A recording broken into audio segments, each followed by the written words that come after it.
Marq Dean. Hey, and this is Studio Set Stage. Welcome for another exciting episode where we bring you from the studio to the set until the stage. How are you doing, Marq Dean? I'm doing well, Cynthia. How are you doing today? Very good, very good. I'm Right. so excited about today's show. This topic, you all know that, every week we come to you with just a different topic, something just to engage everybody, right? So we normally talk again, Studio Set Stage, but as Studio Set Stagers, you guys out there, as well as myself and Marq Dean, we are parents, and we are parents educating our kids in this pandemic of isolation. So I felt it appropriate as a parent, we felt it appropriate as parents, we need to get somebody on here to talk about what's happening with parents, what's happening with kids, with the school system, to just kind of just like put some ease to my mind, put some ease to your mind, not stressing everybody else out. Put ease to everybody's mind right now. Exactly.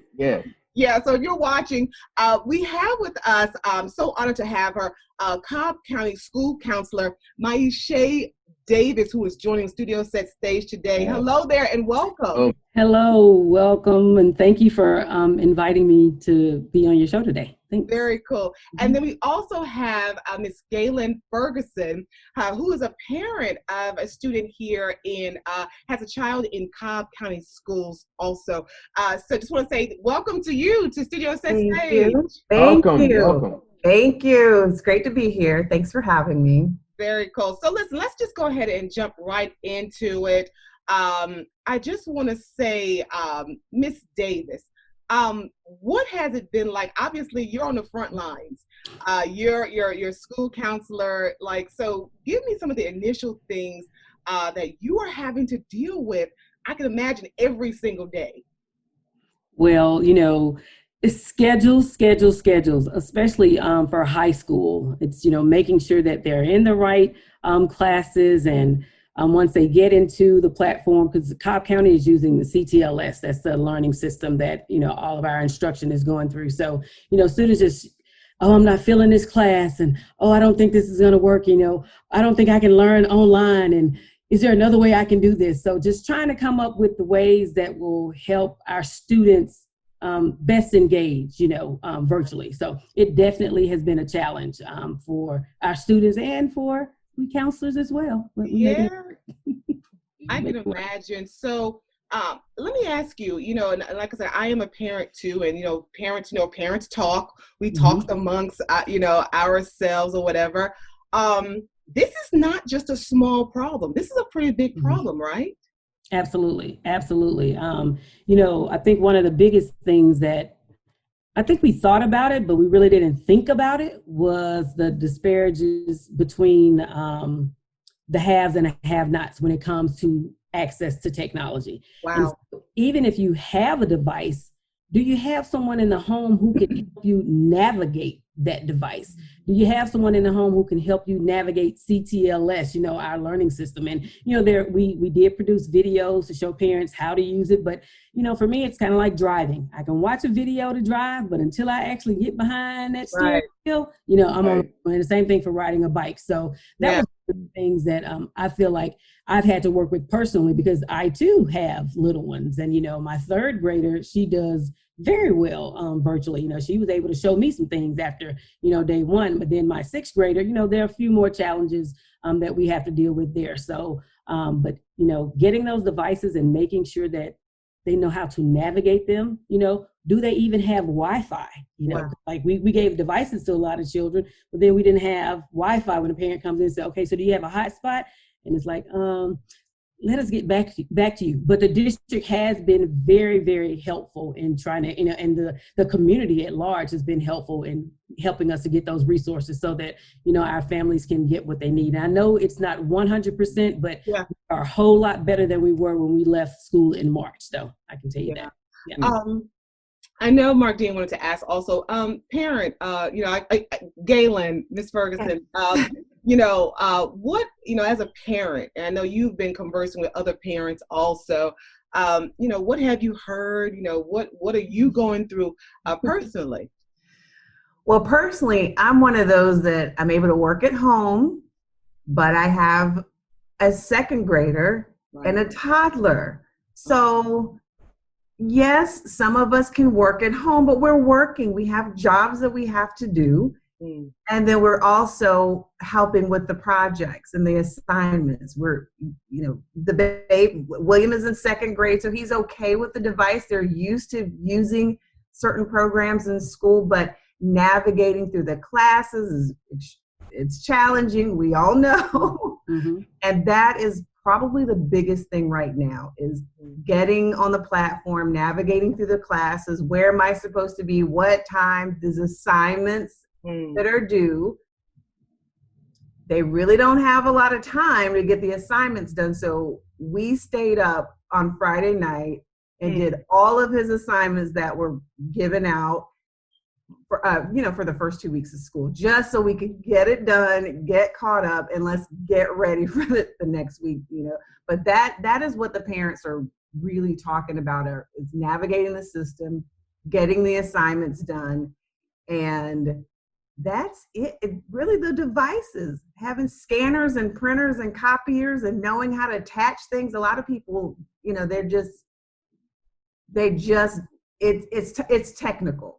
Right. That is, Cobb County has been very good with sending out the resources, but you have to read it and you've got to try to do it. And then if it doesn't work, you're like, wait a minute. Yeah. Right. So it's, but yeah. It can be challenging. Very challenging. I know, Ms. Davis, I have heard some horror stories. And, I could say a day in the life of Miss Davis as a school counselor. I have heard that, some parents have reached out to counselors very irate to the point of, filing complaints. I mean, are you getting this also?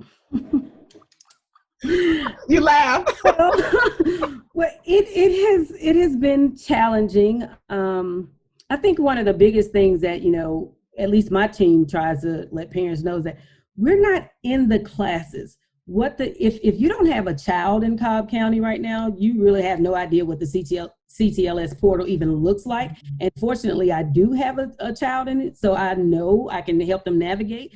For our counselors who don't have children, it's like, but then they think the counselor is supposed to know everything. And then like, but have you reached out to the teacher? And it's like, no, I didn't even think about the teacher. I'm like, well, that's whose class you're in. And so, with students not being able to see all of their classes on the CTLS platform, especially if they get a class change or a teacher change or something, that can, we've had kids who've gone a couple of days without even being able to see their classes. And I'm not doing but did you email the teacher and say, hey, can I get this? Oh, yeah. So now they've started sending me my assignments, and then they record the lesson. So even though I'm not physically there, I'm not in the class, they're still able to navigate the classes. So, so these first couple of weeks have been really difficult. And then with the platform being up and down, you may start off the day great, and then by the time middle school starts, bam, or you may not even start the day off right. And then and a lot of that comes to the school counselors. They think that we can fix it. And, I have a tech background, but it has nothing to do with the CTLS portal. So,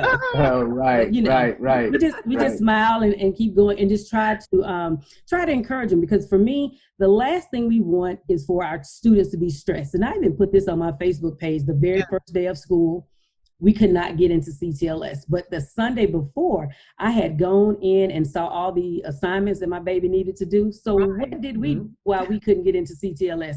I went and found videos on YouTube that covered the concepts that she needed. She had no idea that I was about to have a nervous breakdown, freak out, because as a parent, I'm like, this is our very first day of third grade. Honey, it's going to be a great day. And so that's what I did as a parent, because that was important for me. So I don't want the students to stress about those things they can't control. What can you do to ensure that you have a good day? So that's where I try to tell parents, just calm down. I promise you, it's not going to be the end of the world. But, I'm sure it's difficult when you got your child over here and you're like, well, they need to get in this class. Or if you got more than one child, right?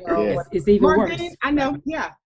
Yeah, and speaking to that, Ms. Davis, in reference to, like you said, dealing with the technicalities of it. A lot of the issue, and I'm speaking from a personal standpoint, I have a kindergartner right now.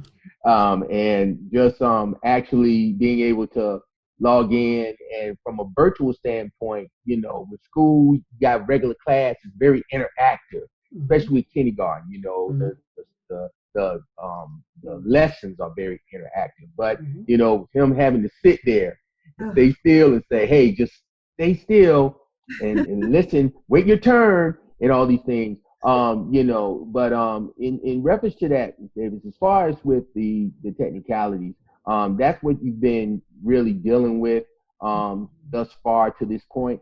Yes, definitely. And again, even though I'm a high school counselor, having a third grader in the house has really opened my eyes to, you know, this whole virtual platform. And so the second day of school, I'm listening. What is she doing? She's and I'm like, you know what? Calm down, woman, calm down. She was engaged, but sitting in a chair for a lesson for 45 minutes is not something that a third, because usually she may be over here coloring with her, you know, her classmate, or they're having to, you know, manipulate some things, but sitting there and trying to stay completely engaged, it's ridiculous for me to think that my child can do that. So I'm like, okay, as long as she knows what's going on. And then when I come in on her little break, say, okay, we got a 5-minute break. So what did you do? I'm listening. I'm ear hustling anyway. And so I can tell that she's engaged, but that sitting still, no. And it's different in the classroom, because again, you have other people to engage with. When it's just you sitting there, it can be crazy. So parents, I had to do it myself. I thought I was going to mutate one day. And I was like, this is day 2. This is day 2. You there too, Miss Ferguson? Yeah. Well, you know, as a counselor, like I said, you know, you are certified. You know, you've gone to school. You know, you trained to know how to deal with this. You know, what are some of the mechanisms? What are some of the, you know, maybe official things that parents, right, that parents can explore to really just to wrap their heads around this, you know, because basically, you know, we're in isolation. I want to talk to you and, you know, Ms. Ferguson also just about the isolation, because that's basically what it seems like we're in isolation. You know, what are the professional like mechanisms that you could give, you know, to even me or even other parents who are just, you know, watching this? And I'll tell you, one of the great things that some of our school counselors worked on over the summer and even back in the spring, we have this calming room. It's on the Cobb County School District. Hold on, what you say? What you say? A calming room? Hold on. Yes, calming room. And there are several different. I mean, you might have music or art. There's so many different things that you can use to engage your child. I think that you know, are related to anxiety. I mean, everything is there, and it's so much. And so usually when people see an abundance of things, what's the first thing that happens? Anxiety. Oh God, it's too much. I can't get through. No. Calm down, calming room, and pick something. Let me look over these things. And I always tell parents, you look over and kind of work through it yourself before you give it to your child to do. You know, see, does this work for, and the beauty of this stuff, it isn't just for children, because we school counselors tap into it, you know, on a daily basis. Right. It's for anyone, but the resources are already there. Go there and you can find a resource, like I said, if it's anxiety, if it's stress, if, you know, it's, what can I do to get them to sit down? You know, it may be an idea of coming up with a fidget tool or something, you know, likes, you know, soft things, and, you know, keep him from tapping. Well, did you think about giving him maybe a, you know, soft little ball to, you know, to play with or something, or maybe soft, you know, eraser, just whatever you can do to get that baby to like calm down. And that whole isolation, when it's PE time or recess, guess what we do? I get up from this seat and outside. We've got to get outside and get moving, because we both have been sitting for a while. So, you know, I won't give you specific, or I can't necessarily give you specific things, but I can give you that calming room. And I can bet you in every aspect of your child's life, and probably even yours, you will be able to find something that'll help you get through. And it doesn't even have anything to do with school. Like I said, you know, this afternoon, you just, I just want to just meditate a little bit. Right. Website. There are things already there for you. So It's the Cobb County School District. If you go to the Cobb County School District and search for school counseling, or you probably can even just search for Common Room, because I have it bookmarked, so I don't have to do that.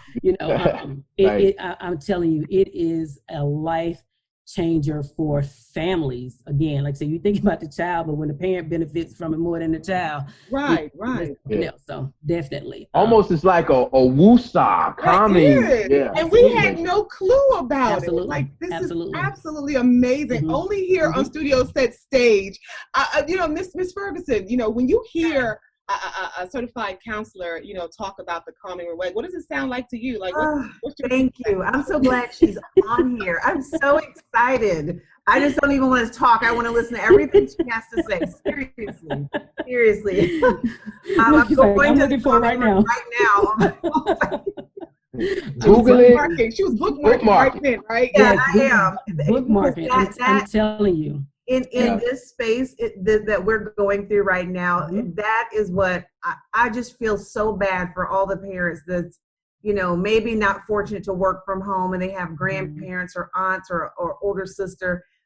I just said, Lord, I hope that the children are not feeling this tension and stress. I hope that they are still happy and just being babies, just being kids, and let us adults handle all this technical stuff in the background. But there are plenty of households where that's probably not happening. I want to ask you, Miss Ferguson, with your child, when the whole pandemic hit and, this whole isolation, digitally learning, what did they say to you that was really shocking to you? Was there a moment where it was like, what are we doing? They were great. I mean, the schools, the teachers, everyone was so fantastic. But your kids, what were your children saying? They didn't say anything to us. But they were fantastic with assuring the little babies that everything's okay. Yeah. But no, we didn't really get much, student support or parent support at that time. They didn't. My son, let me tell you, my son literally said, and this, Ms. Davis, you probably can relate to this. My son literally, he's a kindergartner. He said, I want to go to school. He honestly and seriously was like, I want to go to school. It was like, it broke my heart, Ms. Davis. I know that you have heard this from parents. What do you tell, your child? Like, what do you, how can, aside from saying, the coronavirus, we're in a pandemic, how do you get through to a child? I know you do this every single day. Yes. And so, back when we were out in the spring and I was on with my boy who was in 5th grade at the time. And the teacher asked the question, so what do you all miss most? However she phrased the question. Right. And one little boy said, I just want to be at school with my friends. And he broke down and started crying. I had to get up and walk out of the room because it was just hearing that innocence in his voice. And, because school is everything, especially for a child who's, an only child anyway, those are their friends. So, one of the things that we were able to do was exchange information. Mine don't have cell phone, because when the little boy said, what's your cell number? He said, no, I don't have a cell phone. He's like, you ain't got a cell phone. I was like, not until he can pay the bill, kind of thing. Getting his phone number so that they could communicate with each other. And again, for me, it all goes back to the parent. Children feed off of the adults. So if I, as a parent, am acting all, oh my God, and I'm all stressed out and stuff, that's what our children see. And I'll even jump back to Friday night when I got the information about Chadwick Boseman.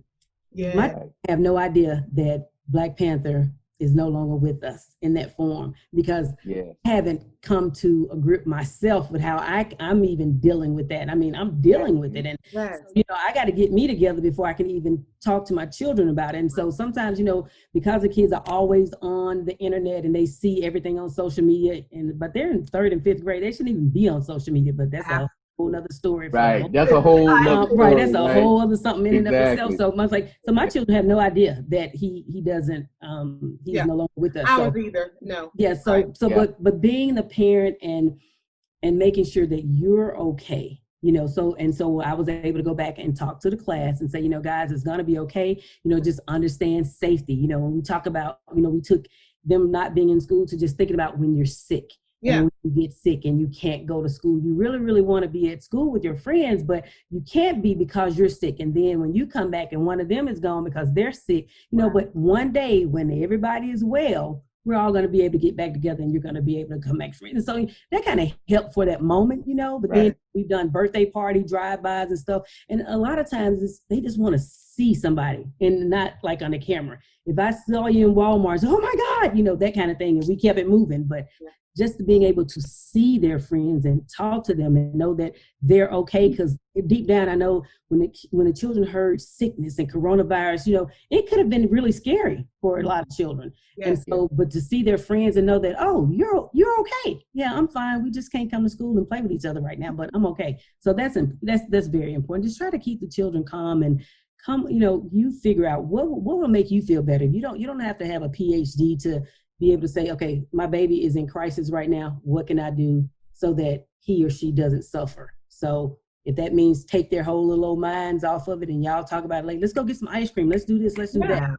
So the babies need that. They have no business stressing right now. Well, let me, my co-host Marq, Dean and I, we were, off air talking about, we are hearing so many different things. We get emails because we have a wide circle of friends.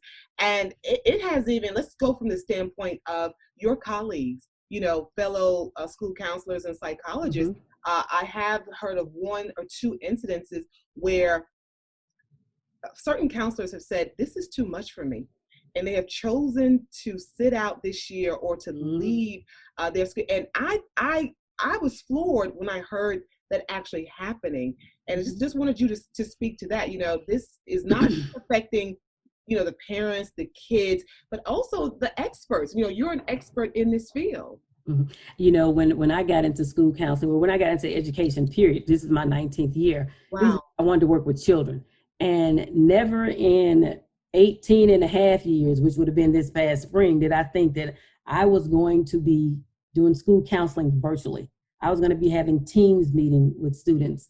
What for me, it's an enemy by any means necessary type thing. It's not ideal, but I know that children depend on me. They are the reason I exist. So I'm going to push through. But there are those people who have to have, I came into school counseling or to education to teach children, to have kids pulling on my legs and giving me hugs, and they need that. And I get it 1,000%. My son is one who, put me in a corner with my computer and let me work. I don't need to talk to people. And then me, I'm like, oh no, I need people. I got to have people. I'm that person too. Right. And it's very difficult. So not only are children and parents suffering, educators are suffering too, because this isn't ideal. And just so as we think about even going back to a face-to-face, people are having to make, really hard decisions about, can they go back face-to-face, and maybe having, an older parent in their home or a child, or even maybe even themselves, what am I going to do when we go back, full time? I don't know. I'm just. So you have had these conversations with fellow colleagues and absolutely. Counselors. Absolutely. And lots of crying, and just, and I just do the best you can with what you have. And, try to save your crying for when you're not in a class with students, because again, if you're going to be there with them, give them 1,000% of what you have, because you don't want them to think that something is wrong. Again, we're human too, but if we are there to provide for the children and make sure that they are going to be on a great path and to help them not even think about this pandemic, we got to, pull up our bootstraps and, okay, I got 50 minutes to get through this, and then I'm going to wail and I'm like, I can't do this. But, again, it's different, but that's not me. Like I said, I'm a people person. You're not trying to quit. You're not going to quit right now. Okay. No, man, not unless we win that Mega Million. I keep saying that, but other than that, I'm in it to win. I'm going to be here. So. Marq, Dean, I know we were talking about, some parents who have not had favorable, experiences, and Ms. Ferguson, I know you've seen that too, have not had favorable interactions with the counselors or the psychologists. Do you care to share, Ms. Ferguson, any of your grievances? I cannot think of a specific issue with with a parent. I'm trying to think of my own, nothing really that complex. Again, it's just the technical stuff. Gotcha. I was talking to my mom yesterday, and she mentioned that there were kids out in the parking lots of restaurants on their devices to use the Wi-Fi from the restaurant. Now that we talked about amongst ourselves. And so do you hear that, Ms. Davis? This was happening, and people not having internet, they may not have been aware of the resources available, but who knows? It happened so quickly, they may not have had the time to get everything in place. But the children that stay at extended stays in hotels and things like that, or whatever the case may be, they're in parking lots on cell phones trying to maneuver. Oh, it's sad. So I heard that Cobb County, I don't know the details about this, but I heard that Cobb County, they were taking their school buses that were equipped with Wi-Fi and parking them in specific locations, and it gave me goosebumps. Miss Davis, it gave me goosebumps. That's what they were doing. Yes, and I've definitely heard those stories about children being in parking lots, and a lot of questions have been asked. Well, the school is Wi-Fi. Why can't children come onto the school property? Like they said don't, and that's all I have to say about it. But being able to to go to a restaurant and sit in that parking lot is unfortunate. But I'm glad that at least is an option for families to do. The whole bus thing, Marietta City, I know did it, when we were out in the spring. And so that was something that Cobb was working up to, putting that Wi-Fi bus in a neighborhood, where a lot, the bandwidth goes, I guess it goes far enough to a lot of families can have access to it. You don't even have to leave your home, or if you chose to leave your home. But how do you address a child who has to go out as a counselor? Like, how do you address a child that they have to go to the parking lot of a restaurant? Like Miss Davis, like how do you? So my first, in a couple of ways. One, I say I applaud a family or student who, again, by any means necessary, I need to get this education and I'm going to get it. I need this.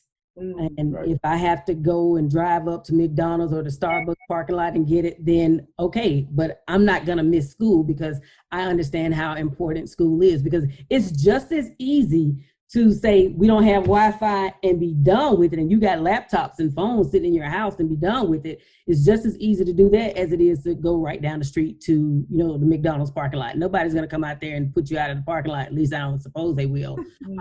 But it's unfortunate that, families are having to do that, because if I don't have a car and McDonald's is a mile away, guess what? And it's raining, we're probably not walking up there to McDonald's. Right. So for me, communication is so important. You must communicate with your teachers. If you're having some technological, you can't get on the computer, but you can text them, because a lot of our teachers use what they call Remind, and teachers can get the text right then, and teachers can text them back. Just at least teachers want to know first that their children or that their students are okay. When I don't hear from you at all, I worry. Believe it or not, people say, oh Lord, you be glad that such and such is not at school. Okay, well, I ain't saying I'm glad that he's not at school, but as long as I know he's okay, I know he's coming back, So now it's like you don't know if children are okay or not, So just maintaining, between the student and the parent, maintaining great communication with your teachers is so important. And then again, you just never know what someone might be able to do for you if they don't even know that there is an issue. Right. I know we say this all the time. We talk about this all the time on the show. A closed mouth never can't get fed. Yep. And you have to. Hey. I was told that my very first year as a school teacher when I was teaching in Noxubee County Schools in Macon, Mississippi, by my first principal, Mrs. Jenkins. And, she asked me to do something for her, and I said, I don't have, that resource. And 2 days later, she said, send me 3 boys, big boys down here. I'm like, okay. And sent in all this stuff she brought she had bought for me. And but it was something she needed me to do, and I got it done. And she said, don't you ever tell somebody what you don't have. You tell them, if you say you don't have it, to say, how can I get it? You know, can you help me? She said, ask for it. She said, I could have said no, but you didn't even ask me, and I did something for you. So I've lived by it. I'm telling you, 19 years in, if it's something that Miss Davis wants, I'm going to ask for it. I'm going to knock on wood. I've gotten everything I've ever asked for. Yeah. Well, if you are just joining us, guys, this is Studio Set Stage. I'm Cynthia Mallard. I'm Marq. And we are in the middle, just having a conversation about parents educating kids, parents dealing with coping with educating their kids in this pandemic. We have school counselor Maisha Davis, and we have parent Galen Ferguson, just kind of having just a wonderful conversation. We have learned so much today. I know, Ms. Davis, you as a school counselor, your day, your door is open, your ear is open is what it sounds like, right? Absolutely. Yes, going forward, because like I said, we don't know how long we will be in isolation. It seems like there's reports of resurgence, then you hear reports it's going down. We're going back and forth a lot. Just to leave parents with something that's comforting, that will help them, until we are back, face to face. Give us something that you definitely want parents to understand and know, and fellow colleagues, everyone to know. The Rome wasn't built in a day. And we're not gonna. It's okay to not know right now. It's okay to feel overwhelmed. It's okay to be full of anxiety. It's okay to be stressed, to be scared, because we all are stressed, scared, and full of anxiety. But again, it's just as you go through it, and just think about your student, our students, your children, what kind of message do you want them to have about this experience? Again, if they know that you're stressed and that I'm just throw the computer out the computer away, mama, because I'm going to need that computer. So I think, as parents, if we can just try to dial it down and just know one day these babies going to be back in front of their teachers, and to know that the teachers miss the children. I heard somebody say, oh, y'all glad that the kids aren't here anyway. I was like, who said that? Honey, I would give my right leg to be at Hillgrove with our 2,400 students, so I can mess with my football players and, mess with my girls, and just, I desired that. I got into education for that reason. Absolutely. And so one of the things I wanted to throw this in here too, is I'm thinking, I talked earlier about the calming room and all. For those who don't know, if you have a student in the Cobb County School District, through the resources that we use, we have a coalition list of thousands of providers within Metro Atlanta, where if you have a child who's dealing with anxiety or stress and ADHD, and you don't have a therapist, or I think something is wrong, I need him or her to see someone, any student in the Cobb County School District can see a therapist for free. They can get a free one-time assessment, and you just talk to your school counselor, and she will give you several referrals until you can find someone that might work for you. But when you meet with the therapist, you say, hey, or call and make an appointment. My student is a student within Cobb County School District. I'd like to receive a free assessment.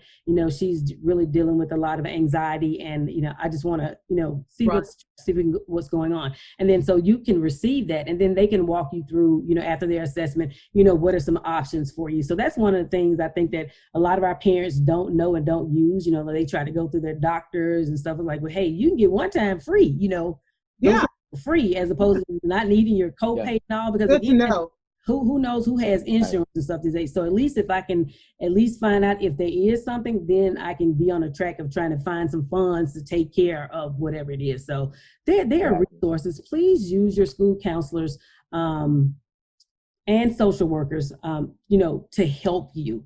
Don't just go to them when there's a problem. Go to them when there isn't a problem. Like, hey, I just was wondering, is there anything great going on, that my child might be able to be involved in? Because just like a teacher or an administrator, you don't want to just talk to parents when it's bad. Talk to them when it's good too. It's all about building those relationships. And when you can build a relationship with families, and that community is so much stronger. I mean, people will do anything for you that you ask. Ms. Davis, where can we reach you?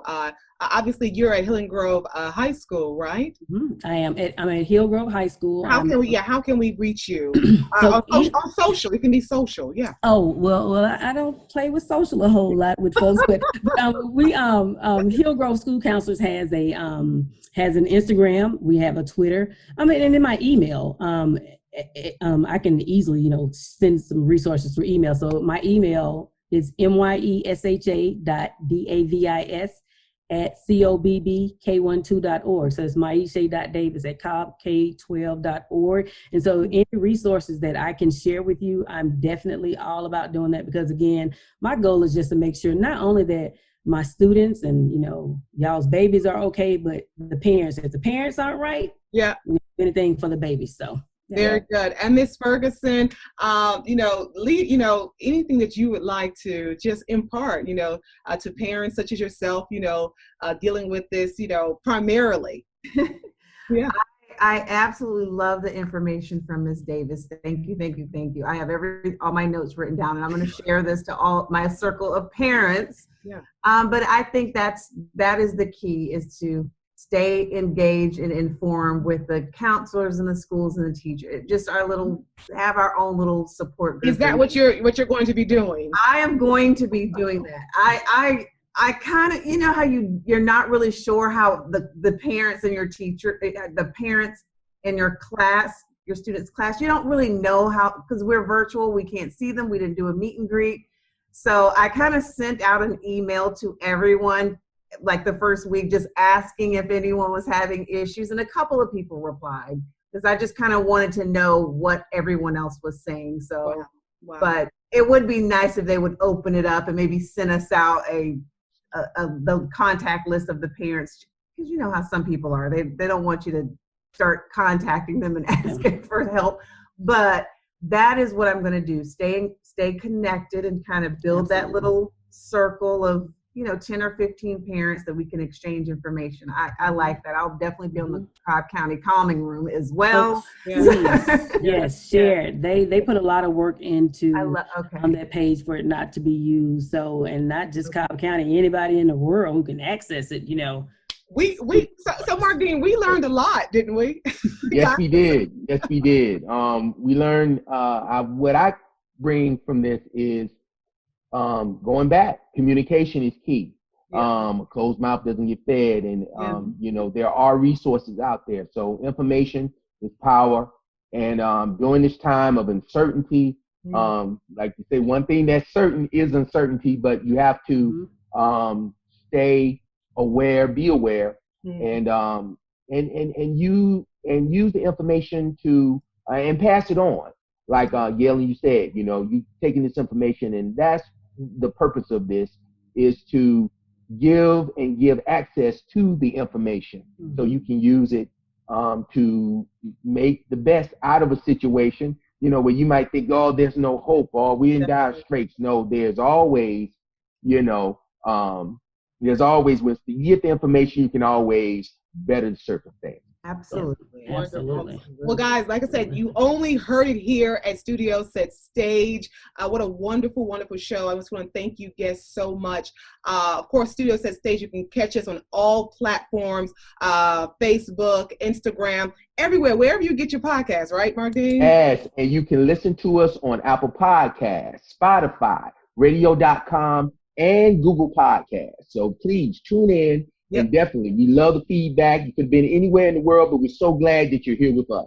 That's right. Come back every single week. What's your name? My name is Marq. And I'm Cynthia Mallard. This is the Studio Set Stage. I'll catch you next week.